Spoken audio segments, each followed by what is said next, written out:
Everybody has seen it. Shannon Sharpe and Can't Katt wait. Williams episode.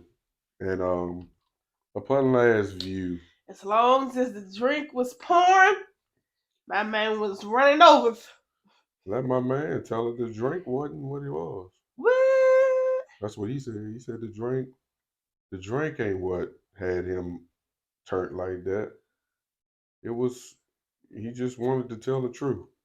Oh, Now, as we record this podcast, this episode has done 25 million views. Remember okay. when I first told you it was at 10 million? So 25 million in 3 days? That's crazy. By the time this video really seeps into the atmosphere, it's probably going to do at least 100 I said that. because like Cat Williams just went down the line. And I I said mean, he was entertaining. he shot fires at anyone who was willing to My man take gave, a I'm an stray. entertainer, so I'm here to entertain. I ain't here to bullshit, jockey jive. It is what it is. So in the beginning, Happy. go on, back. I'm sorry. So one of the things I kind of was throwing back in the beginning, and I kind of told you, is when you look at this type of interview where it feels like Cat Williams attacked Everybody. everyone, but mostly a lot of people who he's had on his show before, whether it's Ricky Smiley. I don't think Kevin Hart's been on there, but he had Steve Harvey Well, who's your? on his what Oh, is it? Shannon. Shay, yeah, Shannon's, Okay. I was like, Cat yeah, Williams show? Okay. yeah. He had Steve Harvey, Michael Blackston was on there. What's the one that played Bernice? Ricky Smiley. Um, he had a lot of shots for the Kings of Comedy, but he didn't shoot no shots at DL. He loved DL. He said, big props to DL. DL is, solid for him. But he said Steve Harvey had to take off that toupee every. So for a while, I mean, you possibly think when someone comes on the show like that and Shannon said one of the things he set out for this episode in this interview was to interview him for 3 hours. Whew. That was his time frame. So because Shannon comes from a daily talk show, whereas it First Take or FS1, the people that he I guess employs kind of follow that same, like, let's follow a script or at least attempt to try to follow a script. Let's get into like introducing the people to my guests. Then you start building up to the messiness. But according to Shannon, um, he was going on his cue card and he was getting ready to start breaking down these questions. And he said, Cat Williams just went off. He just started talking about, you let motherfuckers come on my show, on your show, and just spew lies and just say this about me But and you didn't do nothing. he didn't know it was a lie. And that's why I kind of felt like Shannon allowing him to come on his show and speak his truth against people Shannon claimed to be real cordial with. That's what the problem is. And I believe, like, with situations like that, an episode like this could make or break Shannon.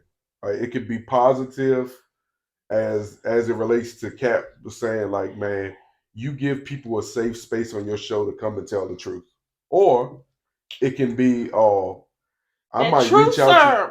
I might that reach truth out serum. I might reach out to these specific people to come on an interview, and now they might not want to get interviewed because they think you are messy. Mm-hmm. But after watching the video, after actually going and doing a little research and watching the YouTube, Shannon Sharpe gave Katt Williams multiple opportunities to walk himself away from the edge of that bridge.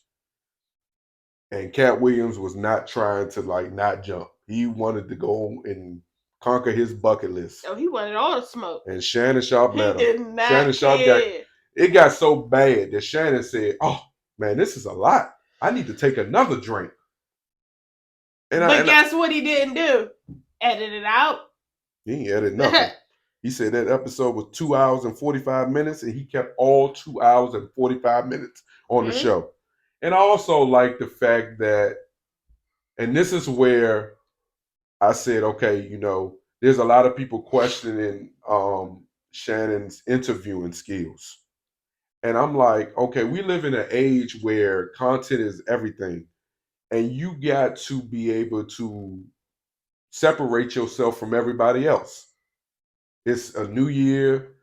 There's new metrics in place now for 2024. A lot of the old stuff that you had in 2023 have now been reset. So now it's time for me to come out here and separate myself from the pack. And that's why he said the day before he released this interview that it was going to break the internet. And it did exactly what it was. And I wouldn't have believed half that shit if so many of you mothers, suckers, hadn't responded so goddamn quickly. And everyone was responding with love, which tells me there is a part 2 of this. There may be even more information that could be released, and you are afraid that Katt Williams has the ammo to take your career out. Oh, because it just was too much love. The only person that said, "Dude, you a comedian. I'm from the streets," was Trick Daddy. Before the rest of you people, it was just mayhem. You people, like Ricky Smiley, for instance. God loves you, my son.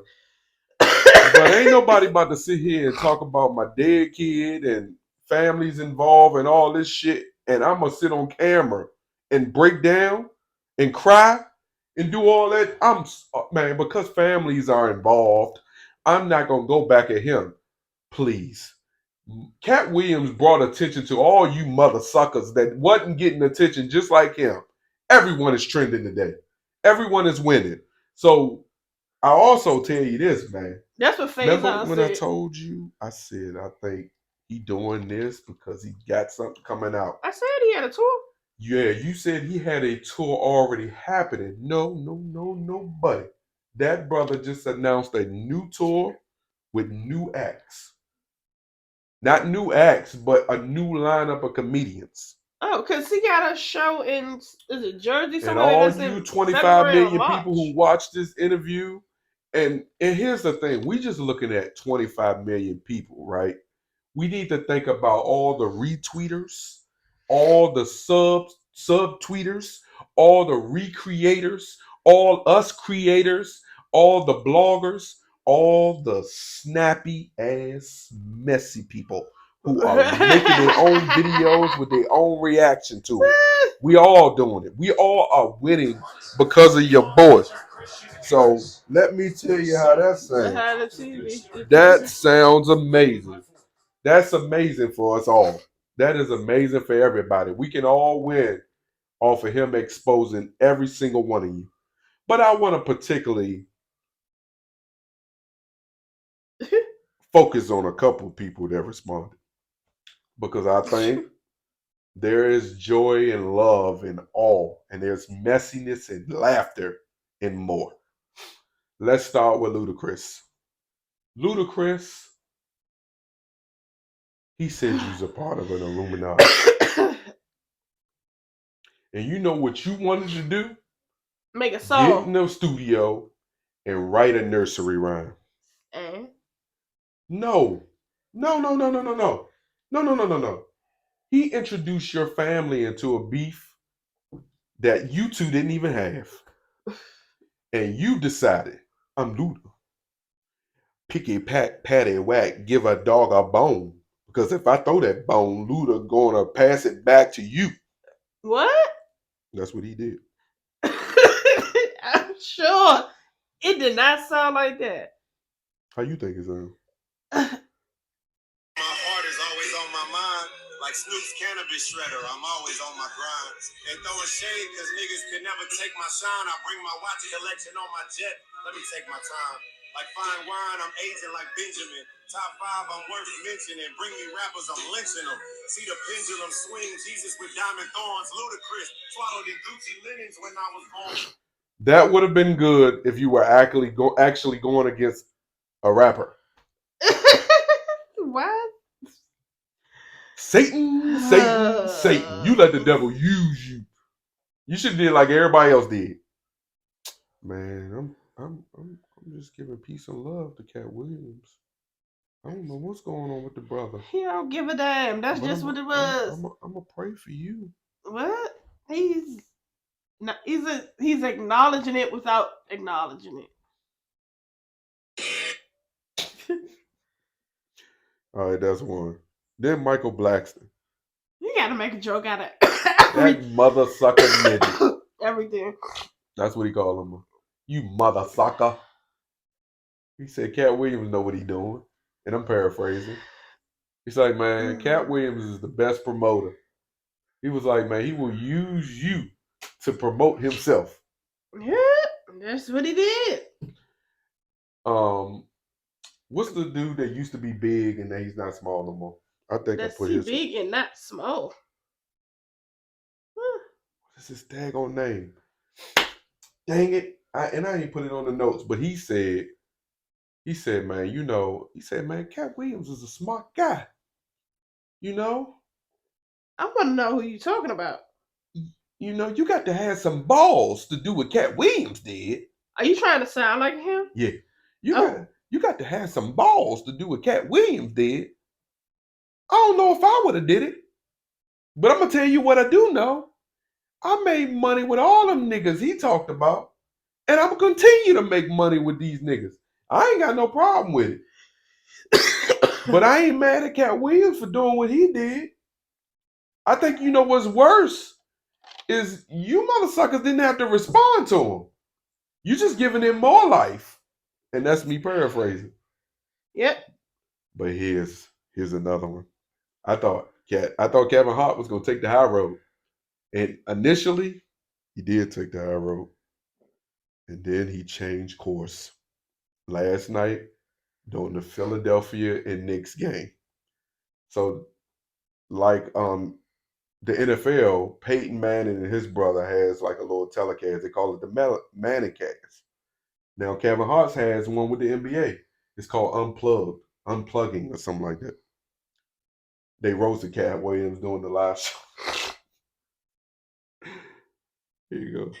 New York Knicks. I don't know if you guys know this, but Katt Williams bought the Knicks. He definitely bought it. He bought the Knicks, and it's rumored that he took the Knicks back, returned them with a receipt. Yeah, you can do that. You didn't know you could do that. The first person ever did. Oh, they gave him a 30-day policy. He bought it. Yeah. So another fun fact about the New York Knicks. He made the team. He played. He played with them.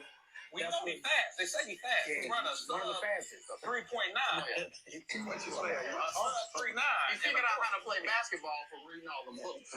3,000 a year. And that's 2 a day. That's 6 years old. That's 2 a day. Oh. It's good. He said that nigga bought the Knicks. Kevin Hart and his boys. I'm be honest with you, that shit was corny. That shit Kevin Hart then was doing was corny. I was trying to find a bright spot in it. After you got cooked the way you got cooked, and that man accused you of being a plant in the media space, and to be honest with you, right? In my opinion, I think that was going a step too far. You can't get mad at Kevin Hart because he don't want to be a one-trick pony. You can't be mad at Steve Harvey because he don't want to be a one-trick pony. You can't be mad at Shay. Shay had the opportunity to be on 2 sitcoms that just keep playing and keep playing. Blessings. That's what everyone works hard for. I don't think none of these guys got into being a comedian just to be a comedian. And if that's what you want to do, so be it. But if, like you said, there's certain roles that you wouldn't be a part of because they had too much homophobic nature to it. And I understand that, right? And to each his own, like you allowed, you're allowed to feel how you want to feel. And if you don't want to associate yourself with certain situations, you also can't get mad at Ricky Smiley for his Bernice role that he created. Look, think about this. He is getting paid for being a creator of Bernice, whether he was or wasn't. And in every opportunity he gets, he understands that he comes in asking for a little bit different because he decided he wanted to be Bernice. You can't get mad at Steve Harvey because Steve Harvey decided that he wanted to take his brand and his situation a whole different direction. He cultivated and built his fan base, just like you built your fan base and whatever you like to do. He decided to do what he wanted to do. You can't get mad at him. You can't get mad at Martin Lawrence because Martin Lawrence decided to play a female way before you thought about doing whatever you were doing in acting. That's just what these guys decided to do. That don't mean that they should be looked at any differently. It's just like we being raised in this homophobic community. And even me, I can say like I feel a certain way sometimes, but I think it's only when I feel like I'm being treated differently as it relates to those people, that community. So like but I don't think you should judge none of these guys for deciding, okay, like what Steve Harvey's wig or whatever he toupee got to do with what he want to do. One thing I do agree with it was an image he had to keep up. Exactly, but that's a part of his brand and what he chooses to do. You know, ain't nobody clowning on you for being Katt in the Hat. My man used to wear a perm. That's what I'm saying, and it's like curl. You know, he a pimp. That's all it is. Yeah, and that's the persona we've got from him ever since Friday. You know, and a lot of times you get these roles and it follows you for the rest of your life, and that's okay. Sometimes that body of work that you put in allows you to be able to do what you're doing as a comedian. Same with Kevin Hart. Like, I still want to be a comedian, but I want my brand to be able to reach all walks of life and not just the black people. No, it's building generational wealth. Yeah. So you got to branch out and try other things. So, I mean. You can't be a one-trick pony. So, like, I think, as it relates to people dressing up, I noticed, like, dude, the star from Big Mama's House 1 and 2. I recently saw him on a podcast, and he said to do that role, he wouldn't have done it if he wasn't led by God. And some people, that is the direction. Same with Tyler Perry. If God didn't lead him to want to be a stage actor and a producer, director, a writer, and all that other good stuff, he wouldn't own that studio. And he wouldn't be in a position to change other people's lives. You know what I mean? So why you want to hate on some of these people? These same particular people that you hating on, or you just giving the truth on, are doing some of the same acts that you may be doing in your life in theirs. And because they don't choose to just use being a comedian to go in that to reach their light or reach what they're trying to do, doesn't necessarily mean anything less. But I'm gonna tell you what it does mean. You niggas need to stay away from that nigga. You can't do nothing around him because he gonna tell. His truth is truth. If you get on another podcast talking about him, he gonna break the internet again. He don't got no problem with telling on none of you niggas, and all you niggas better watch your back because he said a lot of shit. He also said Harvey Weinstein tried to suck his dick in front of all his people inside his little office, and I ain't bleeping nothing. I'm saying what I'm saying. But you know why? Because he said just what like he said. He turned down $50 million to party with Diddy. Then he said Dave Chappelle ain't turned down the $50 million that he said. He said it was something else. It was a bigger bag, and because they decided to change on that bigger bag, he walked away. You giving too many people businesses away. A lot of people say, man, it is what it is. There's certain things I just don't want to tell the public because it hurts whatever their position is. But you out here just giving everybody tea. And Shannon Sharpe, all old wounds. Like the scab has scabbed over, new skin has grown. Like This man is digging up bodies. My man pulled out in the scene. What he failed to realize is though, like, what if he can't fight? If they was to do a celebrity boxing match between Kevin Hart and Cat Williams, he getting beat up. I don't think he'll do it. Yeah, he will if the bag big enough. But we gonna watch him get boo-bopped. You gonna get boo-bopped all upside his perm. I don't with think his he'll do cat it. in the head on. I don't think he'll do it. And no disrespect to Katt Williams. I've said before to my wife, I think he's an amazing comedian. I'll say this though. The last time he really was funny as shit was back when Trump was in office. It's been a while, brother. And if this is the way that you want to reintroduce yourself, because you know there's about to be another presidential election coming up soon, and you want to introduce yourself this way, so be it. He did also talk about him being on drugs and the drug abuse and the narrative that people The what? The drug abuse. Can we get off of this? Cause you was just No, we gotta yeah, we feel like we don't fully unpack it. There's nothing to unpack. He laid everybody ish out. He said what he said.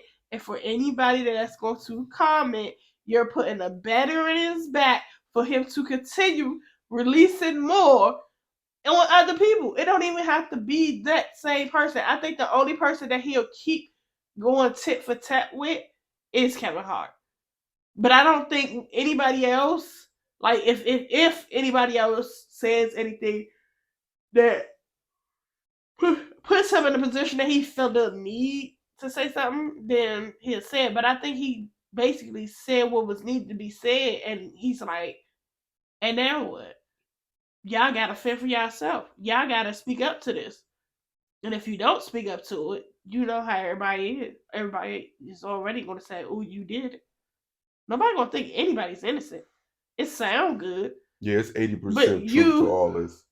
Immediately, especially when you have people like Columbus Short and shit who come out and say, "Yeah, I can contest to that because, who was it? It was somebody, was it Cedric? Yeah, he was like Cedric. He sat next to them or something. And they moved. Yeah, whispered, and next thing you know, they asked him to move. Asked him to move stuff. Just, the whole dynamic is just. The more people keep saying stuff, the more that the people he talked about is going to get looked at differently. And if they don't speak on it or say anything on it, some people may feel some type of way. And then some people just don't care. But anything for clickbait, clout, promo, he did it.